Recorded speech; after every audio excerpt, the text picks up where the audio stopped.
तो गाइस हमने देखा कि जो इंटरनल एनर्जी के कारण फोर्स आया वो बहुत ज़्यादा है और इसके आगे उस वेट ऑफ द बॉडी की जो mg ग्रेविटी फोर्स लग रहा है उसकी कोई हैसियत नहीं है। तो we can ignore the weight of the body as compare to this force. Okay, तो हम we are going to conserve momentum in the Y axis also. और ऐसा बुक्स में करते भी है। आप सोचेंगे क्यों करते हैं, तो दिस इज़ द रीज़न, क्योंकि वो जो इम्पल्सिव फोर्स मिल रहा है इंटरनल एनर्जी के कारण वो बहुत ज़्यादा है, बहुत ज़्यादा है ना, as compare to the gravity. तो देखिए मैं इसी में एक एग्जांपल आपको दिखा देता हूँ। वैसे तो बहुत एग्जांपल दिख जाएंगे आपको बुक में। तो ये बॉम्ब है जो कि 3 हिस्सों में टूटा। मान लीजिए 5 किलो का बॉम्ब था, 2 किलो यहाँ, 2 किलो यहाँ, 1 किलो यहाँ। 1 किलो तो नीचे निकल लिया, ठीक है, 10 मीटर पर सेकेंड की रफ्तार से। और जो 2 केजी था वो 5 मीटर पर सेकेंड की रफ्तार से फूटा और हॉरिजॉन्टल के साथ वो 37 का एंगल बना रहा है। तो मैंने कहा इसकी वेलोसिटी बताइए क्या होगी। तो आप कंजर्व करेंगे मोमेंटम दोनों डायरेक्शन में, ठीक है। अब ये मत सोचिए कि हवा में रखा हुआ है, हवा में रखा फूट गया। अब ये भी आप सोचेंगे कि ग्रेविटी है तो मोमेंटम कंजर्व होगा, बिल्कुल होगा, क्योंकि इम्पल्सिव फोर्स है। याद रखिए, जस्ट फूटने से पहले और जस्ट फूटने के बाद का मोमेंटम कंजर्व कर सकते हैं, क्योंकि उस समय इम्पल्सिव फोर्स इन्वॉल्व है, बहुत ज़्यादा फोर्स है, इम्पल्सिव फोर्स है, मतलब ये समझ लीजिए। और उसके तो मोमेंटम कंजर्व होगा, ठीक है, एक्स एक्सिस में भी और वाई एक्सिस में भी। तो ये सॉल्यूशन पे देखते हैं इसके, ठीक है। मैं सॉल्यूशन करता हूँ। तो पहले एक्स एक्सिस पे कर लेते हैं मोमेंटम कंजर्व इसका, एक्स एक्सिस पे पूरे सारे पीसेस का। अच्छा, मोमेंटम कब कंजर्व है? जस्ट बिफोर द एक्सप्लोजन और आफ्टर द एक्सप्लोजन। तो बिफोर द एक्सप्लोजन बम तो रुका ही था, तो मोमेंटम क्या होगा? 0। तो फाइनल मोमेंटम भी 0 होना चाहिए, ठीक है जी।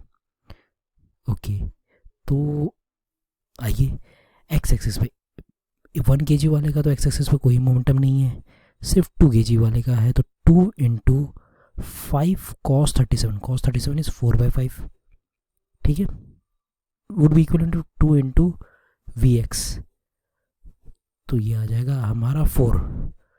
सो द थिंग इज उसकी एक्स एक्सिस में जो वेलोसिटी आएगी वो तो आएगी 4 मीटर पर second. Now the second part is, मुझे ये करना है मोमेंटम कंजर्व किस में? वाई एक्सिस पे। देख लीजिए एक बार, ठीक है। तो वाई एक्सिस पे कंजर्व कर लेता हूँ मैं। वाई एक्सिस पे if I am going to conserve the momentum, okay, Y axis पे,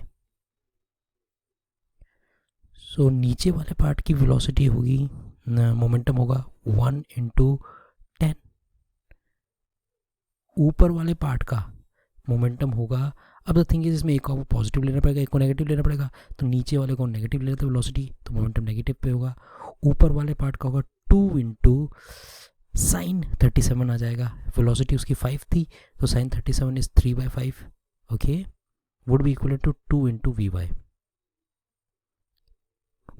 सॉल्व कर लीजिए, this comes at v y आ जाएगा ट्वाइस ऑफ वी वाई आ रहा है यहाँ पे 10 माइनस 6, -10 + 6 यानी -4। सो वी वाई मेरा आ गया -2 मीटर पर सेकेंड, ओके। तो दोनों वेलोसिटी मेरी आ गई है। मैं चाहो तो इसे डायरेक्शन में लिख सकता हूँ और वेक्टर फॉर्म में लिख देता हूँ। सो वो 2 kg वाले की जो वेलोसिटी आ जाएगी वो वेक्टर फॉर्म में मैं लिख लेता हूँ। तो velocity of the 2 kg would be like minus 2 ही थी I think. So 2i cap minus 2j cap. Direction duration सब पता चल गई है अगर मैंने वेक्टर फॉर्म में लिखा है। आप जानते हैं कि you can easily comment on the direction and magnitude of the velocity. -4 है वो, सो ये 4 है, okay. So this is the velocity of the 2 kg जो बचे हुए पार्ट की थी।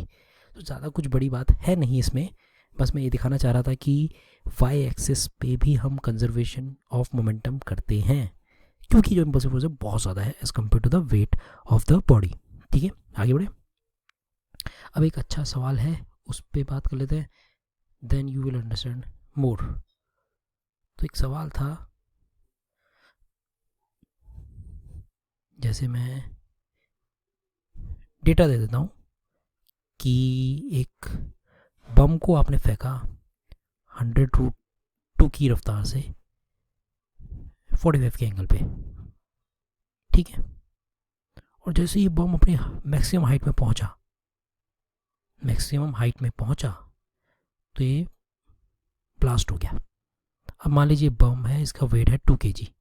सो ये ब्लास्ट हुआ, एक्सप्लोड हुआ 2 सिमिलर पीसेस पे, यानी कि 1 kg के। एक पीस तो वापस आ गया, it retraces its own path. One piece retraces its own path. Okay, I repeat, one piece retraces its own path. तो दूसरा पीस कहाँ गिरेगा, सवाल ये है, ठीक है। एक पीस ने तो अपना पाथ रिट्रेस कर दिया, तो दूसरा पीस कहाँ गिरेगा, ओरिजिन से बता दीजिए, मतलब जहाँ से फेंका बम को उस पॉइंट से बताना है कहाँ गिरेगा। अब आइए, देखने के लिए तो अजीब सा लग रहा है, मुश्किल सा लग रहा है, पर सॉल्यूशन बहुत आसान है। क्योंकि मैं बोलूँगा क्या इसमें कोई एक्सटर्नल फोर्स इन्वॉल्व है, कहेंगे नहीं, है ना। क्योंकि एक्सटर्नल फोर्स इन्वॉल्व नहीं है तो मैं कह सकता हूँ acceleration of centre of mass क्या होगा, 0। Acceleration of centre of mass क्या होगा, 0। यानी कि सेंटर ऑफ मास की रफ्तार तो कांस्टेंट ही रहेगी, velocity of centre of mass would be constant. इस बात को सुनिए कि velocity of the centre of mass constant है, यानी कि अगर मैं कहता हूँ कि अगर ये बम फूटता नहीं तो जहाँ गिरता, मान लीजिए ऐसे ऐसे ऐसे करके यहाँ गिरता बम, तो सेंटर ऑफ मास तो अभी भी वहीं पे आएगा बम का। फूटने के बाद जब एक पीस वापस उस पॉइंट पे आ गया, दूसरा पीस किसी और पॉइंट में गया, पर सेंटर ऑफ मास तो इधर ही आएगा उसका, ठीक है। तो सेंटर ऑफ मास इधर ही आएगा, एक पीस वापस अपने ओरिजिन में आ गया, दूसरा पीस कहाँ गिरेगा, और दोनों पीस का वजन क्या है, सेम है, दोनों सिमिलर है, आइडेंटिकल है आइडेंटिकल है। अब देखिए सेंटर ऑफ मास, मैं कह रहा हूँ सेंटर ऑफ मास यहीं पे पड़ रहा है, मैं निकालने के लिए निकाल सकता हूँ, बस मैं चाहता हूँ फील कर लीजिए 1 kg यहाँ पे है, तो बचे 1 kg को भी उतनी ही दूरी पे होना पड़ेगा, 1:1 का रेशियो होता है। अरे सेंटर ऑफ मास है, अगर 2 सिमिलर मासेस है, मैंने बोला ये m है ये m है, तो इनका सेंटर ऑफ मास कहाँ आएगा, बिल्कुल बीच में आएगा। अगर ये 2a है डिस्टेंस, तो a पे पड़ेगा ना, पक्की बात। तो यहाँ से जो डिस्टेंस है सेंटर ऑफ मास, ये है सेंटर ऑफ मास, यहाँ से जो डिस्टेंस होगा उसे मैं कहता हूँ r, मान लो रेंज ही कहते हैं, तो अगला पीस भी तो रेंज पे ही गिरेगा, r दूरी पे ही गिरेगा, दैट्स इट।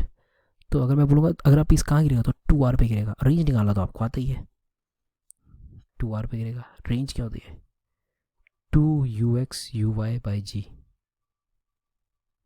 ux और uy क्या है, 100 है, तो रेंज क्या है, 2 × 100 × 100 divided by 10, and which is जो भी आ रहा है 2000, आई थिंक 2000। तो वो कहाँ पे गिरेगा, 4000 पे, उसका ट्वाइस। ओके, अब इसमें क्या है यार, ऐसे मैं कुछ भी बना दूंगा। अब मैं उस पीसेस को, अभी मैंने बोला था कि सवाल बनाने के लिए बात है, तो आइडेंटिकल बोले थे, अब रेशियो में बोल दूंगा 2:1 की रेशियो, 1:2 की रेशियो, तो उसी रेशियो में r को डिवाइड कर देना। जैसे मैंने बोला पीसी 3 की जगह है, मतलब पीस मतलब बॉम्ब, और एक्सप्लोड हुआ 2 kg इधर 1 kg इधर, तो 2 kg ने रिट्रेस कर दिया, तो 1 kg कहाँ गिरेगा, तो सेंटर ऑफ मास तो वहीं पे होना चाहिए, सेंटर ऑफ मास तो वहीं पे रहेगा, r पे ही गिरना है उसने, तो सेंटर ऑफ मास तो वहीं पे जाएगा। अब द थिंग इज 2 kg है तो वो ज़्यादा पास होगा, तो 1/3 की वो होगा, वो 2/3 पे गिरेगा, ठीक है। बाकी तो सवाल मैथमेटिक्स ही है, बाकी तो कोई बड़ी बात है नहीं। तो ऐसे बहुत से सवाल बन सकते हैं इसमें। ओके, तो आगे बढ़ते हैं, कुछ और ट्राई करते हैं कुछ और चीज़ से। तो अभी हमने जितना करा, देखिए अभी बहुत सी प्रॉब्लम्स है इसमें, अलग अलग तरह के बहुत क्वेश्चंस आएंगे, बहुत कॉन्सेप्ट्स आएंगे। बेसिक वही है, कंजर्वेशन ऑफ मोमेंटम, ठीक है। और एक तरह की प्रॉब्लम्स होती है ट्रॉली प्रॉब्लम्स, तो वो दिखा देता हूँ मैं आपको एक बार। Trolley problems, trolley problems, trolley problems में हम थोड़ी सी चर्चा कर लेते हैं, छोटी सी चर्चा। ओके, तो ट्रॉली प्रॉब्लम्स में होता क्या है कि यार, जैसे मैं एक ट्रॉली है, एक बंदा है इसमें, ये ट्रॉली रुकी हुई है, पहले तो मान लो रुकी हुई है, u इक्वल टू 0। अब इफ दिस बंदा jump with a velocity v, अब ये वेलोसिटी को मैं 3 तरह से बता सकता हूँ। या तो ये वेलोसिटी बोल दो विद रिस्पेक्ट टू ग्राउंड, या बोल दो विद रिस्पेक्ट टू ट्रॉली। अब ट्रॉली की 2 सिचुएशन हो सकती है, बिफोर जंप और आफ्टर जंप। अब इस केस में तो बिफोर जंप 0 ही है, पर ऐसा भी तो केस हो सकता है कि ट्रॉली चल रही है बिफोर जंप और आफ्टर जंप और आफ्टर जंप। ओके, तो इस केस की अगर मैं बात करता हूँ, मान लीजिए कि यहाँ पे आदमी का वेट है m और ट्रॉली का वेट है कैपिटल M। ट्रू, क्योंकि यहाँ पे कोई फ्रिक्शन नहीं है। अच्छा, आदमी और ट्रॉली के बीच में तो है, पर सिस्टम पे नहीं है। यहाँ पे मान लीजिए फ्रिक्शन इक्वल टू 0 है। सो द थिंग इज, मैं मोमेंटम कंजर्व कर सकता हूँ एक्स एक्सेस पे, हॉरिजॉन्टल डायरेक्शन में। सो द टेक्निकली मेरी इक्वेशन क्या आएगी, पी आई क्या था 0, तो पी एफ भी क्या होगा 0। ओके, सो पी एफ अगर मैं बोलता हूँ उसकी वेलोसिटी v है, पहला वाला केस ले लेते हैं with respect to the ground. अगर he jumps v with respect to the ground, पहला वाला case with respect to the ground.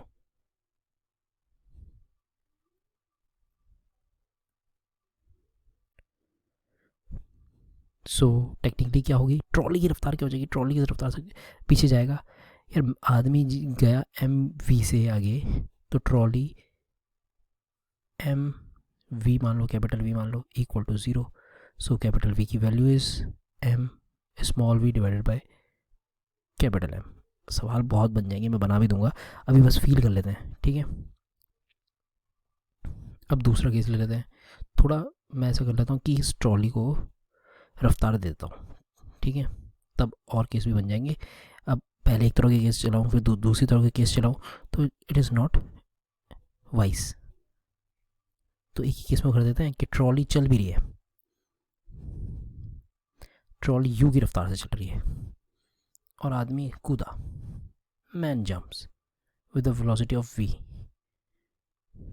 Okay, so अगर मैं बोलता v है with respect to ground, with respect to ground, with respect to ground, ground, तो पहली equation क्या बनती, पहले केस के लिए ध्यान से देखिए, m plus M U initial momentum P I. अब इनिशियल मोमेंटम 0 नहीं है, कुछ है, एंड फाइनल मोमेंटम क्या होता है, इस आदमी को होता है एम वी, क्योंकि यार हम momentum with respect to the ground ही रखेंगे, तो उसकी वेलोसिटी v है with respect to the ground, और ट्रॉली मूव कर गया v वेलोसिटी से पीछे आगे जैसे भी, ठीक है, तो ये वेलोसिटी निकल जाएगी अपनी, हमारी सब गिवन है। तो यहाँ पे मैं कहूँगा कि m plus M U minus M छोटा v divided by capital M, that is the velocity of the trolley. Okay, with respect to the ground पहले केस के लिए। ओके, अब दूसरा केस बना लेता हूँ मैं। मान लीजिए वो v की रफ्तार से कूदा, but with respect to trolley कूदा। Second case, with respect to trolley कूदा, v की रफ्तार से कूदा, with respect to the trolley कूदा। सेकेंड केस, v की रफ्तार से कूदा है पर with respect to the trolley before jump, with respect to trolley before jump. कौन सा, बिफोर जंप, यानी कि जो अब the velocity of the man with respect to the trolley is equal to the velocity of the man minus velocity of the trolley. तो velocity of the man with respect to the ground क्या होगा, velocity of man with respect to the trolley plus velocity of the trolley. Okay, so अगर मैं ground के respect में पूछना चाहूँगा उसकी रफ्तार क्या हो रही होगी, तो क्या रही होगी, क्या रही होगी, ट्रॉली की रफ्तार पहले कितनी थी, बिफोर जंप ना, u कितने से घूम रहा था ट्रॉली, u से, बिफोर जंप